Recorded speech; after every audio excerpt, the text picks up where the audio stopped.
Mommy's here. Oh, my sweet boy. Do you have any idea what time it is? Can you say mama? Mama? Mama. Attaboy. Open big wide for mama. What a big boy you are. What a big boy you are. Oh, hey. No, we can't go to church with jelly all over our face, can we? Oh my goodness. What are you doing with that snake? You go put that snake back in the hole right now. Good, buddy. Yeah. Way to go. All right, buddy. Hey. Oh, buddy. You okay? You all right? Come here. Oh, it's okay. It's okay. Now I lay me down to sleep. I pray the Lord my soul to keep. If I should die before I wake, I pray the Lord.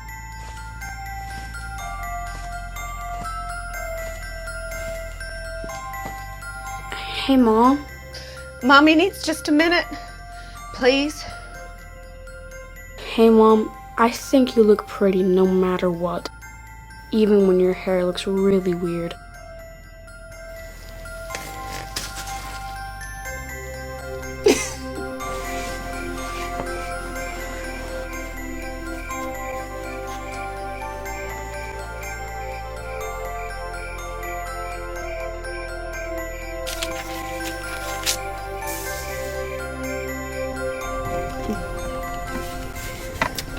Oh, Mom. Go straight there. And come right back.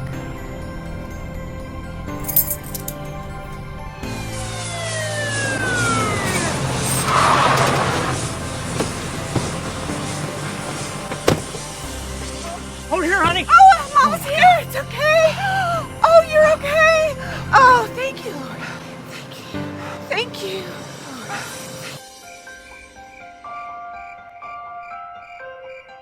Oh.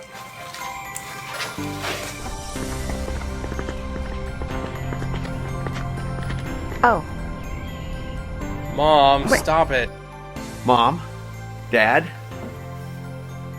I asked Beth to marry me. Well, what'd she say? Welcome to the family.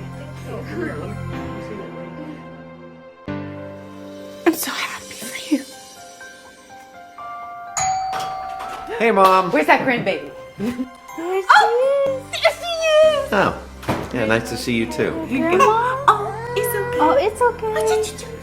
It's okay. You did great. What's that?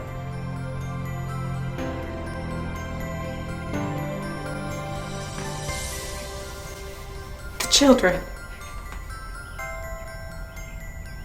You did really great. I always knew you'd be a good dad, but you did really, really great.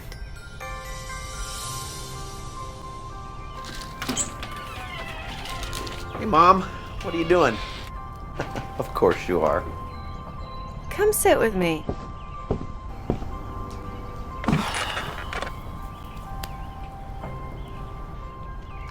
You know, I was thinking just the other day about what a wonderful mom you are.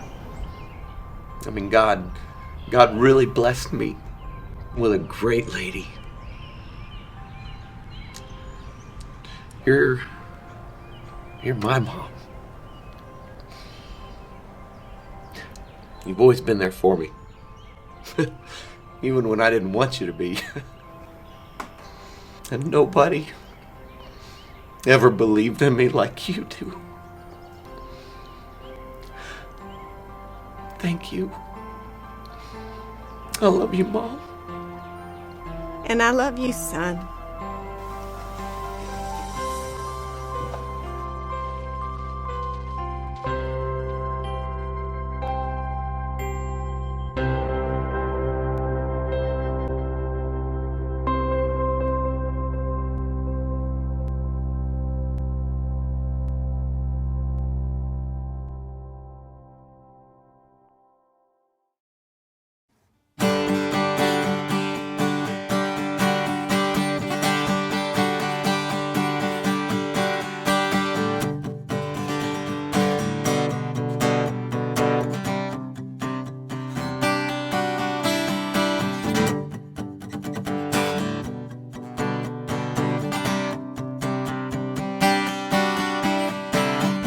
Great is your faithfulness, O God of Jacob. You wrestle with the sinner's restless heart. You lead me by still waters into mercy, and nothing can keep us apart. And so remember your people, remember your children, remember your promise, oh God. Your grace is enough. Your grace is enough. Your grace is enough for me. Great is your love and justice, God of Jacob. You use the weak to lead the strong. You lead us in the song of your salvation, and all your people sing along. And so remember your people, remember your children, remember your promise, oh God. Your grace is enough. Your grace is enough. Your grace is enough for me. Yeah, your grace is enough. Your grace is enough. Your grace is enough for me. And so remember your people, remember your children, remember your promise, oh God. Yeah, your grace is enough. Your grace is enough. Your grace is enough for me. Yeah, your grace is enough. I'm covered in your love. Your grace is enough for me. Yeah, your grace is enough. Heaven reaching down for us. Your grace is enough for me.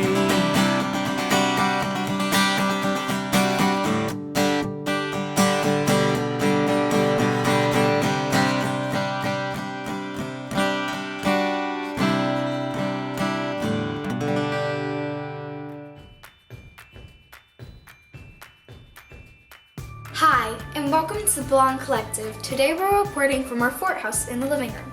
Let me give you a quick tour. Right here is Beckett's spot.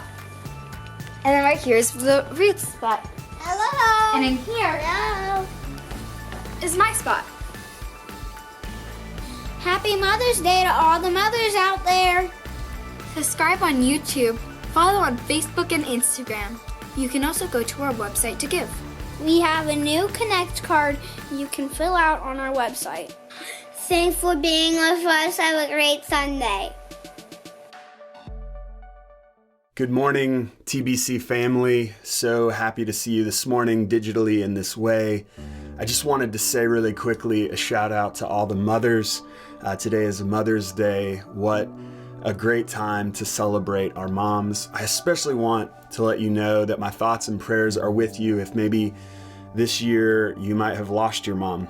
I know some people personally who have lost their mothers this year, and this can be a difficult day. And I just wanted to reach out to you and let you know that our thoughts and prayers are with you as you journey through this day that is meaningful, but also carries an amount of grief with it. Also, if you're here and you've ever had a miscarriage or maybe an adoption that didn't work out, it can be a difficult day for you as a mother to process. There can be a lot of grief on this day as well. And we wanted to let you know that our prayers and our thoughts are with you as well. And so while this day is a day of great joyous celebration, because we get to celebrate our moms and all they do for us, let's be mindful that there's some on this day that are experiencing a level of grief, even on a day that brings us so much joy. And so may our thoughts and our prayers even be with those individuals who have maybe lost a mother, or a mother who has lost a child. And as I think about a mother who has lost a child, I think about the reality of what many of us have come to know this week of the story of Ahmaud Arbery. And I think of his mother on Friday celebrating what would have been her son's 26th birthday, and today having to grieve a Mother's Day without her son in what just appears to be absolutely senseless violence. We know we are not created for violence, yet we see it in our world, and we see it in this way, in just such a blatant form of what seems clearly racism. And I want to take a moment to speak on this because I think the church needs to speak on this. And I'm just going to ask you, if you're here and maybe there's some emotion rising up within you thinking, why are we talking about this on a Sunday digital gathering? I just want to share with you that I understand that sentiment, that feeling. I understand that feeling because I grew up in churches where we really didn't talk about racism. When something like this happened, it was political or it was social, and it just wasn't meant to be brought up in church.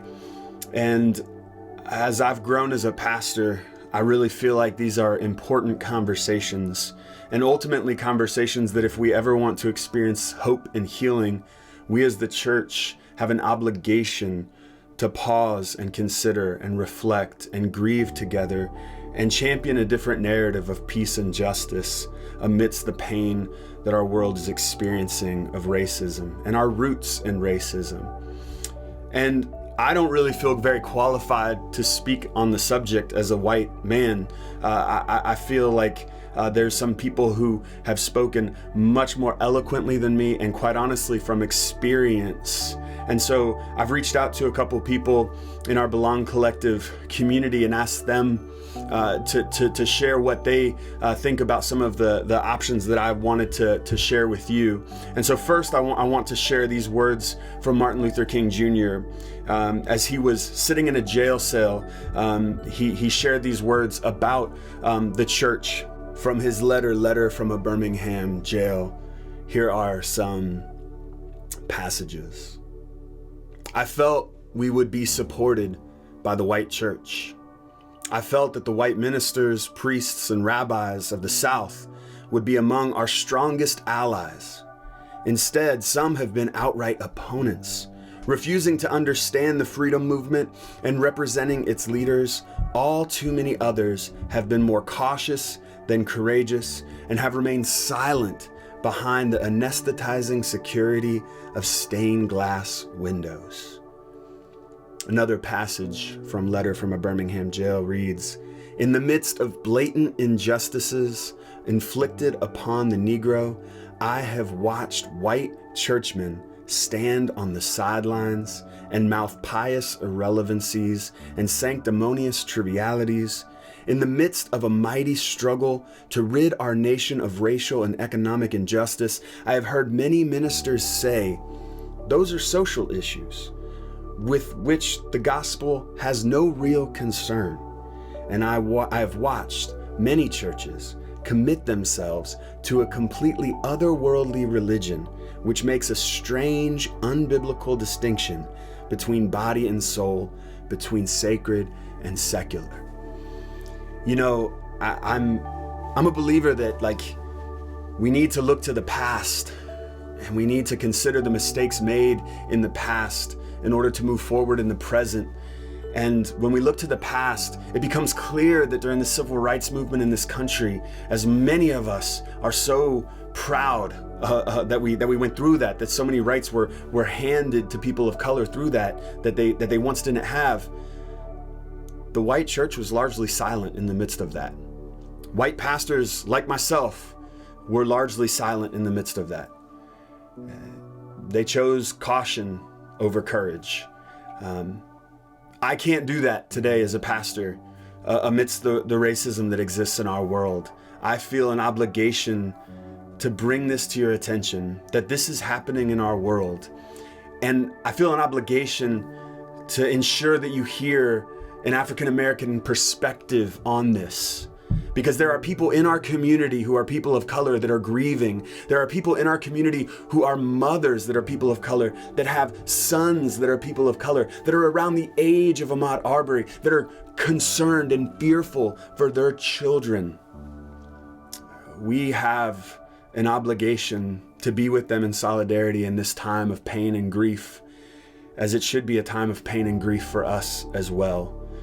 And so I wanted to share with you these words from Kirk Franklin, because I feel like his words are words that I think for us give us an opening to the African American experience, the person of color, the minority experience around this. And so may we thoughtfully and prayerfully hear these words, and may we grow in grace and understanding and love in this time of brokenness.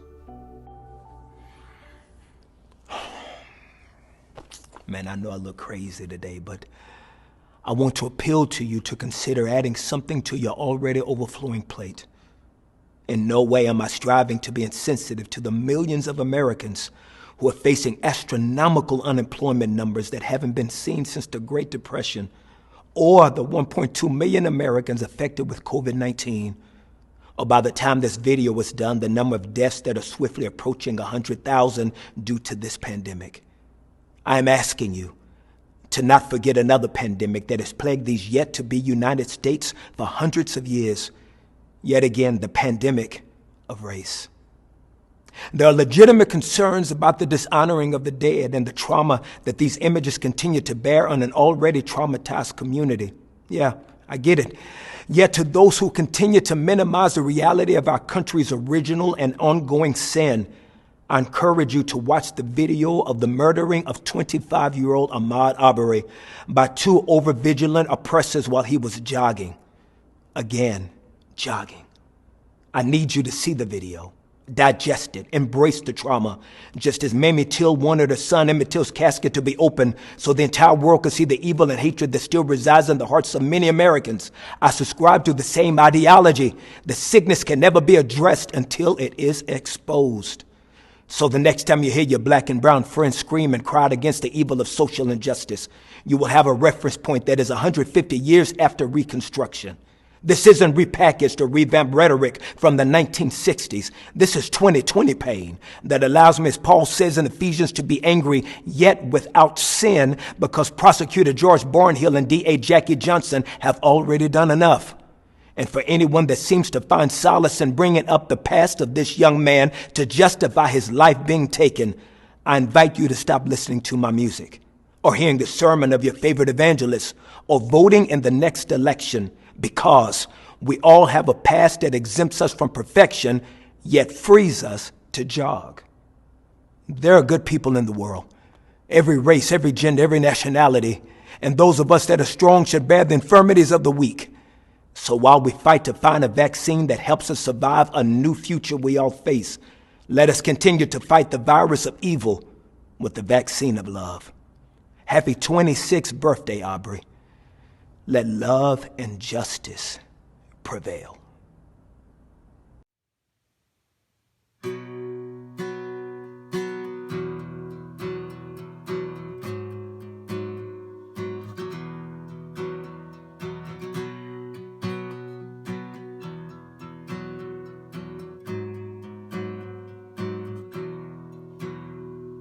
Heavenly Father, you always amaze me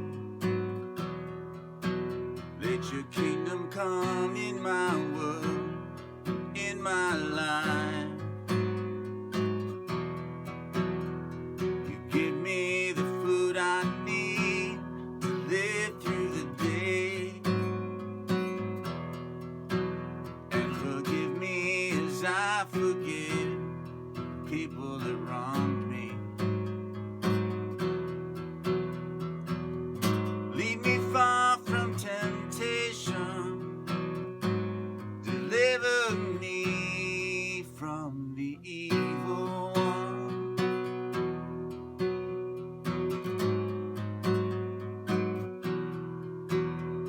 I look out the window, the birds are composing, not a note is out of tune or out of place. I walk to the meadow to stare at the flowers,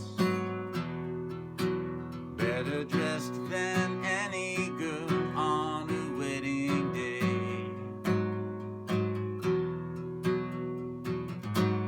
So why should I worry? Why do I freak out? God knows what I need. You know what I need. Your love is, your love is, your love is strong. Your love is, your love is, your love is strong. Your love is, your love is, your love is strong.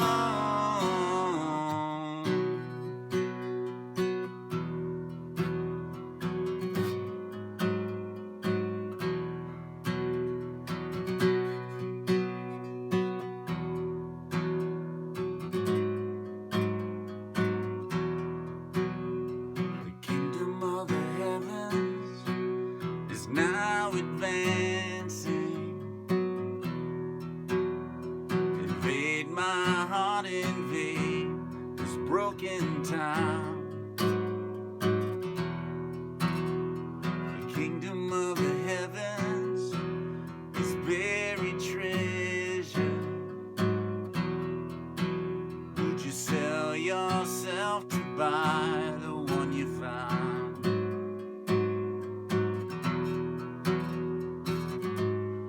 Two things he told me: that you are strong and you love me. Yes, you love me. Your love is, your love is, your love is strong.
Well, today we continue our series on Joseph, the story of Joseph, this crazy dreamer that we saw week 1 that was telling his brothers about his dreams. And then last week we saw that he was sold into slavery, and you're just sitting here like, wow, this story is wild. Yes, it's a crazy story. Just to bring you up to speed in case you missed the first couple of weeks of this story, the first week we kind of revealed that Joseph is a dreamer. Like I just said, he was having all kinds of dreams about being the king, kind of like being in charge, and like his brothers and even his dad and mother bowing down to him, and very subversive dreams in his particular culture, especially being the youngest of his brothers. And then also like his dad saw all kinds of favor with him to where he made him this coat of many colors that he would wear, and his brothers were extremely jealous.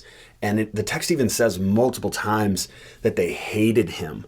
And so the family dynamics are really messy. They're also messy because Joseph's father, Jacob, has 4 women that he's had children with. And they're all fighting for position. And so there's all kinds of dynamics in this family that are a mess. And what ends up happening, what we looked at last week, was that the brothers decide they're going to kill him. They're going to kill their brother. Because they're that angry with him. They're that upset with what he has done. And instead of kill him, what they decide to do instead is sell him into slavery, because they kind of don't want his blood on their hands. And they also saw an opportunity probably to make some money. So they decided to sell him into slavery, thinking, he'll die in that world anyways. He's a young punk. At this time, I think he's 17 years old. He's really never had to work as hard as them, it seems, in the story. It seems like he's kind of privileged and set aside. And so they're probably like, man, when he gets sold into slavery, he's not going to make it. So we can kind of kill him that way instead of killing him in a way that we would have blood on our hands. And they end up creating this elaborate story where they have his coat and they take it back to their father and they cover it in animal blood. And the father believes that some wild animal attacked his son and killed his son. And he goes into this grief, and this really deep, deep grief that we see that he just can't seem to snap out of. And that's kind of where we left off the story last week. So just some refresher here. The story of Joseph is a story of deep pain and trial, yet an amazing image of how God journeys with us through our pain and how God can open doors even in the worst kinds of circumstances. And so we're in Genesis 39. And as we're in Genesis 39, I'm just going to read it all the way through. And when I read it all the way through, then I will come back and we'll kind of talk a little bit about some of the different points that we can make or things that we can see happening within the story. So Genesis 39 reads this way. When Joseph was taken to Egypt by the Ishmaelite traders, he was purchased by Potiphar, an Egyptian officer. Potiphar was captain of the guard for Pharaoh, the king of Egypt. The Lord was with Joseph, so he succeeded in everything he did as he served in the home of his Egyptian master. Potiphar noticed this and realized that the Lord was with Joseph, giving him success in everything he did. This pleased Potiphar, so he soon made Joseph his personal attendant. He put him in charge of his entire household and everything he owned. From the day Joseph was put in charge of his master's household and property, the Lord began to bless Potiphar's household for Joseph's sake. All his household affairs ran smoothly, and his crops and livestock flourished. So Potiphar gave Joseph complete administrative responsibility over everything he owned. With Joseph there, he didn't worry about a thing, except what kind of food to eat. Joseph was a very handsome and well-built young man, and Potiphar's wife soon began to look at him lustfully. "Come and sleep with me," she demanded. But Joseph refused. "Look," he told her, "my master trusts me with everything in his household. No one here has more authority than I do. He has held back nothing from me except you, because you are his wife. How could I do such a wicked thing? It would be a great sin against God." She kept putting pressure on Joseph day after day, but he refused to sleep with her, and he kept out of her way as much as possible. One day, however, No one else was around when he went in to do his work. She came and grabbed him by his cloak, demanding, "Come on, sleep with me." Joseph tore himself away, but he left his cloak in her hand as he ran from the house. When she saw that she was holding his cloak and had fled, she called out to her servants. Soon all the men came running. "Look," she said, "my husband has brought this Hebrew slave here to make fools of us. He came into my room to rape me, but I screamed. When he heard me scream, he ran outside and got away, but he left his cloak behind with me." She kept the cloak with her until her husband came home. Then she told him her story. "That Hebrew slave you've brought into our house tried to come in and fool around with me," she said.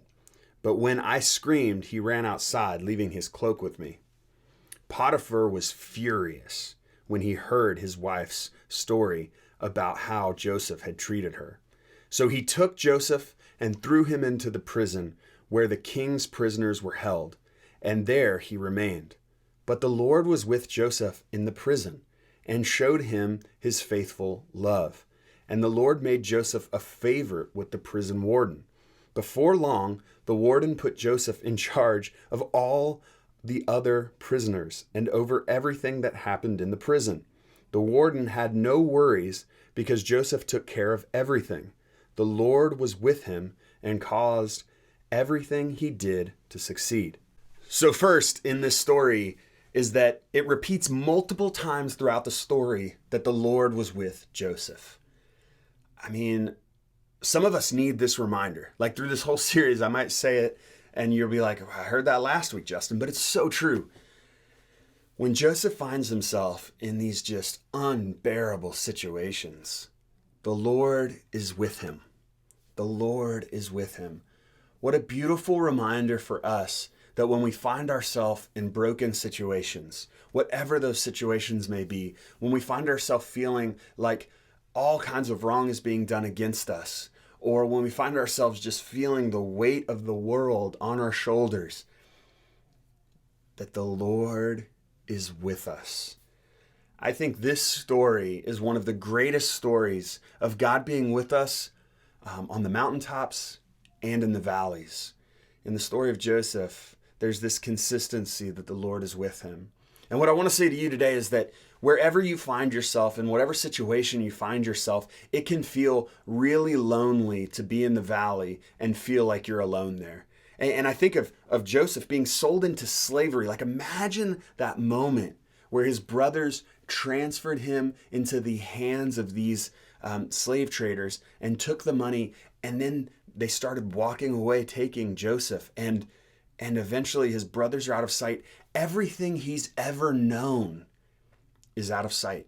And he's headed off into a foreign land where he's never been, around people he doesn't know, who don't have his best interest in mind. How lonely is that moment? Yet God was with him. How lonely is the moment where you feel like someone is making a false accusation against you, and you're now suffering the consequences of that, having to go be imprisoned in that moment, yet the Lord is with Joseph. Whatever situation you found yourself in, the first thing, maybe the most important thing to know is that God is with you. The Lord is with you. You are not alone. You're not journeying through this struggle, through this pain, through this life alone. God is with you. And here's what we really know. Like through Jesus is this picture of like what it means for God to enter into humanity's struggle. Like that's what we see with Jesus.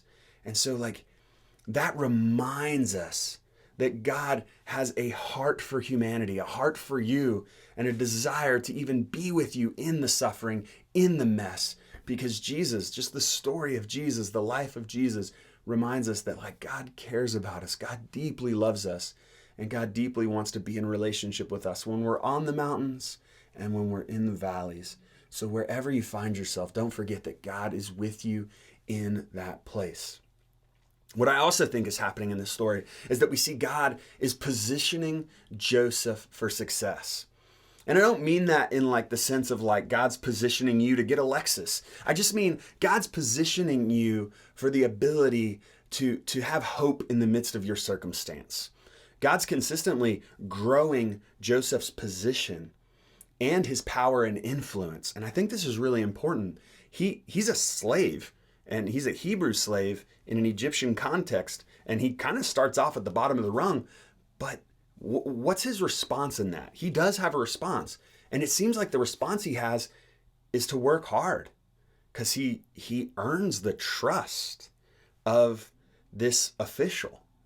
Like how amazing is that in all this despair, in all this brokenness that he's experienced in his life, he doesn't just say, it's over, who cares?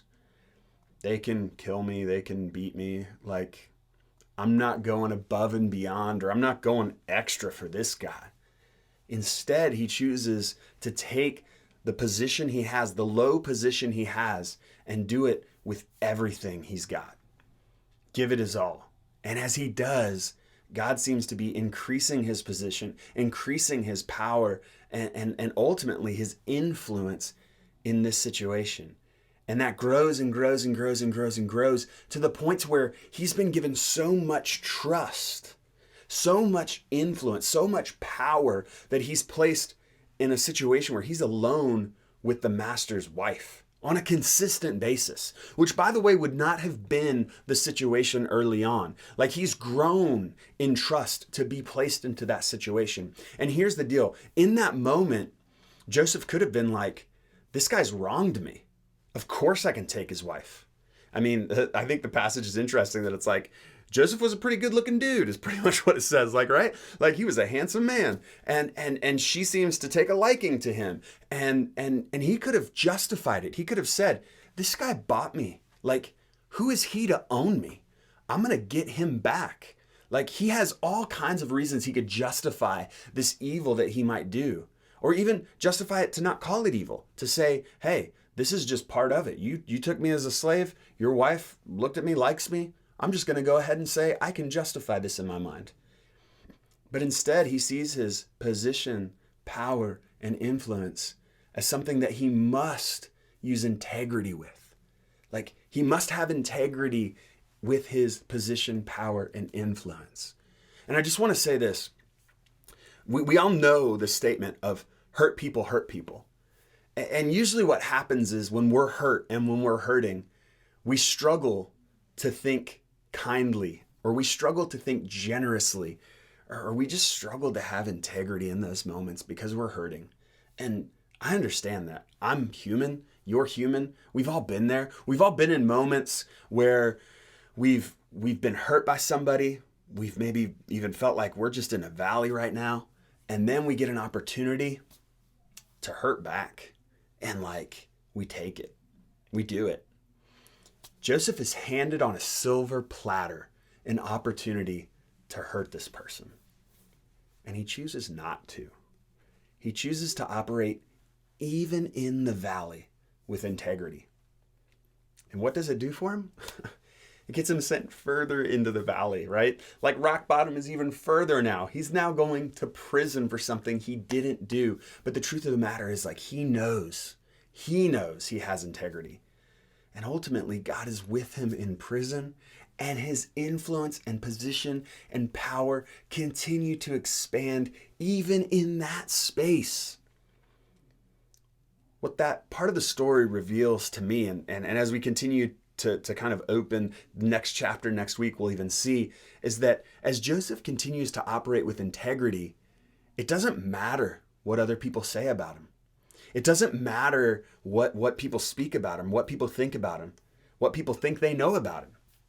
Because ultimately, God is going to open doors as he leads with integrity. There's something to be said about us having privilege, position, power, influence, and deciding to steward that with integrity. Like, there's power in that. Now, it's not always going to feel powerful, right?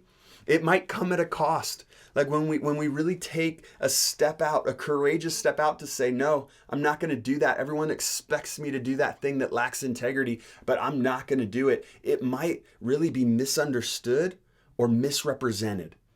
And it might actually lead to like immediate consequences that are negative. But here's the deal.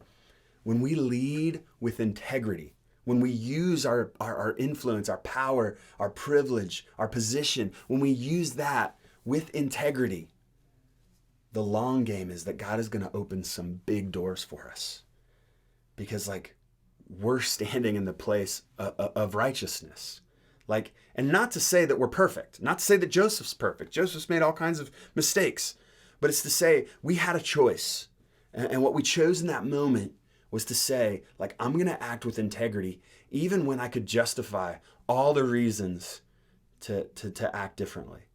And so for some of us, this looks like, what does it look like for us to act with integrity when that person says something hurtful about us?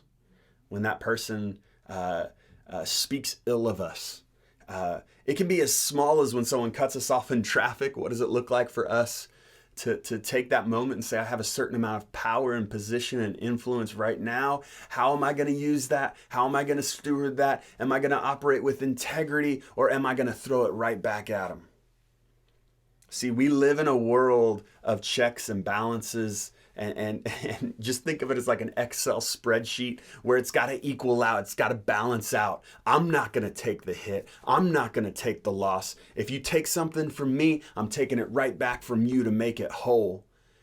And the beautiful thing about the gospel of Jesus, and the painfully hard thing to live out, is that when people take from us, when people hurt us, when people do things that are evil to us, we forgive. We love so much that person right where they are that we forgive. And it comes at a cost, but ultimately our integrity is intact. So for us today, may we grow in love for others, even, and this is the beautiful thing about this story, our enemies. Look, make no mistake, Potiphar is an enemy of Joseph in this story. Like, he's from a foreign land, he's from a foreign tribe. Yeah, he's maybe taking care of Joseph, but he's his master. Like, and Joseph's a slave. Like, I'm sure Joseph is doing everything he can to get by, but this is not a healthy relationship. This is not a good relationship. He is his enemy. He develops a certain amount of respect for him as he's moving up in his household. But truthfully, in this story, he has a lot of enemies. He has a lot of people that are not seeking his best interest. But he chooses to love them anyways. He chooses to treat them with respect and integrity, even though they don't have his best interest in mind. And God blesses that. When we love our enemies, God opens doors of blessing. God opens doors of position and power and privilege and influence. So may we grow in enemy love. As hard as that is, as difficult as that is in our world, when we grow in that, powerful things happen. And may we never forget that God is with us in all of it. When we mess up and we miss opportunities to love our enemies, when we do it well, God's with us. When we suffer the consequences, even when we keep our integrity intact, God is with us. And when we find ourselves feeling the benefit of living a life of integrity, and we find ourselves on the mountaintop, God's with us there too. God's with us through this journey. God will not leave you. Would you pray with me? Good and gracious God, as we are in week 3 of this story of Joseph, grow in us a heart of love. God, a heart of love for even our enemies, even those who don't have our best interest at heart. God, be with us as we desire to live with integrity in everything we do. May you show us the way forward, the way of integrity, the way of righteousness. In the name of Jesus, amen.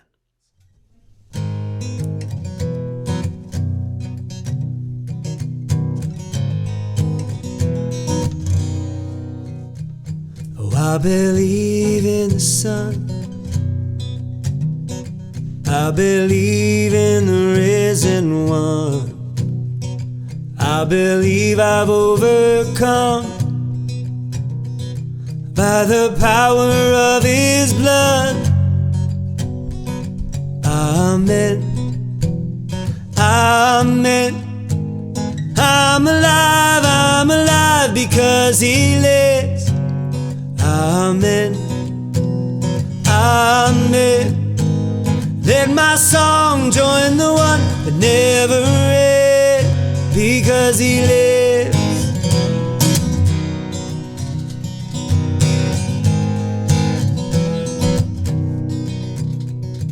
I was dead in the grave. I was covered in sin and shame. I heard mercy call my name.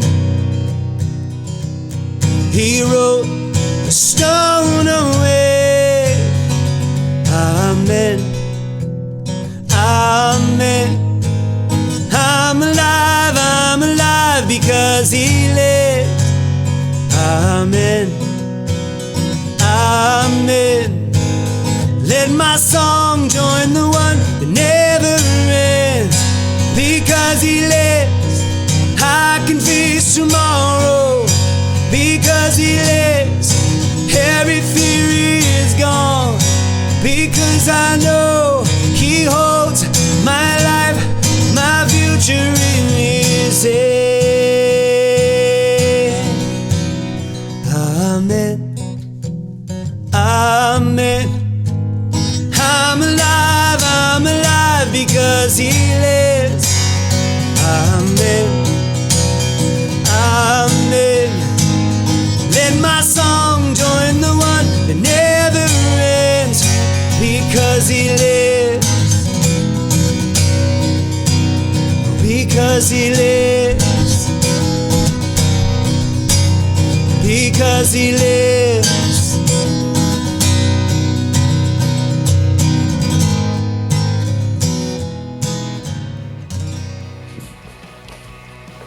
Thank you for being with us at the Blonde Collective. Have a great week. Goodbye. See you next time. Bye.